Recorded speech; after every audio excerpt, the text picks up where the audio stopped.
হাওয়াই মিঠাই গ্রাম বাংলার ঐতিহ্যবাহী একটি মিঠাইয়ের নাম। হাওয়ার সঙ্গে এই মিঠাই নিমেষে বিলীন হয়ে যায় বলেই এর নাম হাওয়াই মিঠাই। যদিও হাওয়াই মিঠাই বাংলাদেশের গ্রামের খুব প্রচলিত এবং খুব জনপ্রিয় একটি মিঠাই, কিন্তু এটির উৎপত্তি কিন্তু বাংলাদেশে নয়। উইকিপিডিয়া অন্তত তাই বলছে। ঐতিহাসিকভাবে বাংলাদেশের সম্পত্তি বলা যেতে পারে শনপাপড়িকে, তারই একটি আপডেট ভার্সন হচ্ছে হাওয়াই মিঠাই।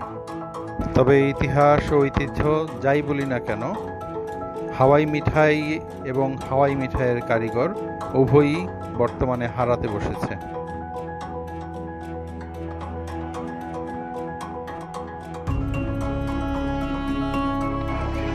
তথ্য প্রযুক্তি সমৃদ্ধ আধুনিক এই যুগে হয়তোবা হাওয়াই মিঠাইকে আর কয়েকদিন পর খুঁজতে হবে শুধুমাত্র ইতিহাসের পাতাতেই।